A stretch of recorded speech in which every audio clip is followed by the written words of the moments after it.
Welcome to This Explainer. Today, we're unpacking the truly tragic, sudden, and just devastating events surrounding the apartment explosion that recently rocked Dallas, Texas. It's a stark, terrifying reminder of how quickly everyday life can be completely upended by the failure of the invisible infrastructure running right beneath our feet.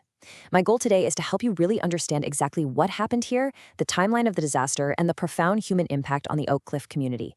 So let's just dive right into this. To immediately grasp the sheer gravity of this disaster, we really have to start with the human toll. 3. That is the number of lives tragically lost in this explosion. And heartbreakingly, that number actually includes a child. Beyond those who lost their lives, at least 5 other individuals were rushed to local hospitals with injuries they sustained from the blast and the intense fire that followed. This wasn't just, property damage. This was an event with a devastating and irreversible cost to a community. And the physical devastation? It was absolute. The incident happened in the Oak Cliff neighborhood, which is just south of downtown Dallas. What was once a 2-story residential apartment complex, a place people literally called home, was violently reduced to a blackened shell.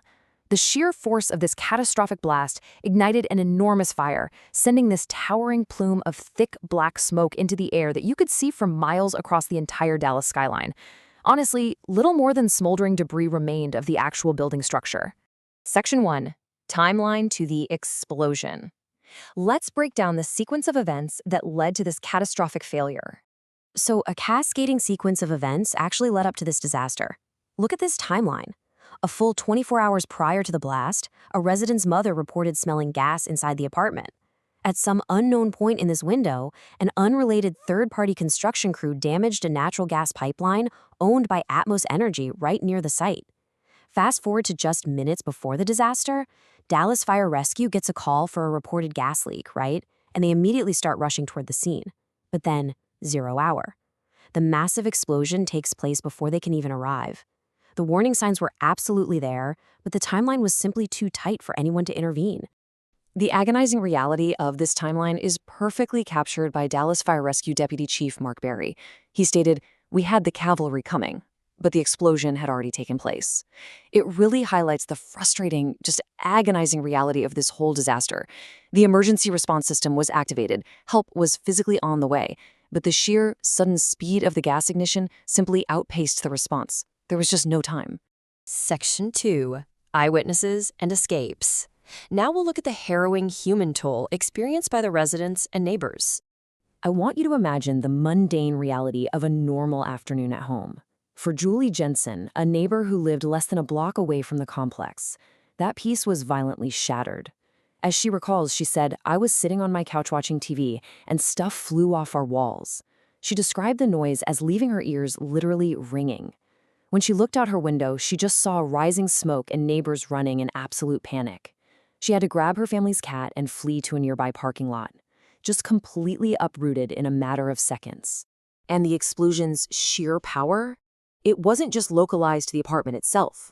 The physical shockwave actually reverberated through the surrounding commercial community. Sal De La Rosa, who was at work at a nearby auto repair shop, noted, "All of a sudden, we just heard and felt this huge boom.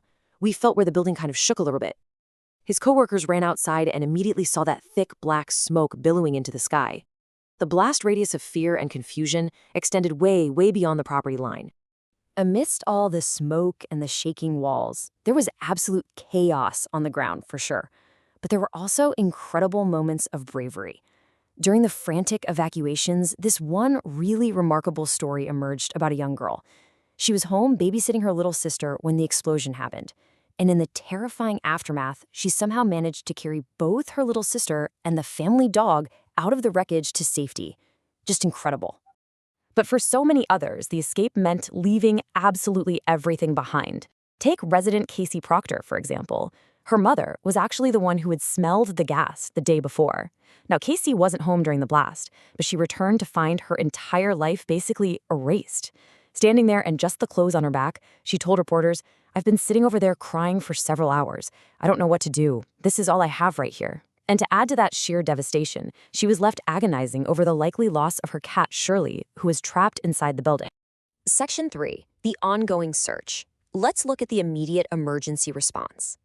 Under immense pressure, dozens of firefighters had to immediately execute this highly structured, multi-pronged approach. Step 1, contain the fire, which officials frankly described as simply enormous.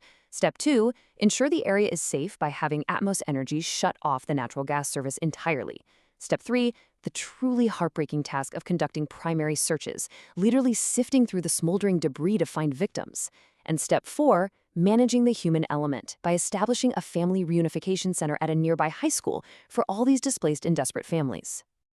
Now, Step 3 of that process was particularly brutal. Firefighters had to painstakingly remove lumber and burned wreckage by hand. Dallas Fire Rescue spokesperson Jason Evans pointed out that because the structural damage was so severe, some areas required heavy mechanical excavation. Firefighters were literally drenched in sweat and soot, working through blackened, smoking debris to search for anyone who might still be trapped underneath. Meanwhile, over at that high school reunification center we mentioned in Step 4, the agony of the unknown was just palpable. People were desperately trying to locate loved ones who lived in the complex. Frances Rizzo, who was searching for her friend who lived in the destroyed building, captured the anxiety of dozens of people with one simple, terrifying sentence: she's not answering her phone. As crews continued to sift through the charred remains, officials couldn't rule out that more victims might be found, making every single unanswered call a source of deep, deep dread. So, what should you really take away from this explainer? Well, a third-party construction crew damages a pipe. A smell of gas is noticed but goes unaddressed just long enough. And then, in a flash, a neighborhood is changed forever. This tragedy is a critical reminder to never, ever ignore the smell of gas, no matter how faint it might be. But more broadly, it forces us to ask a deeply unsettling question.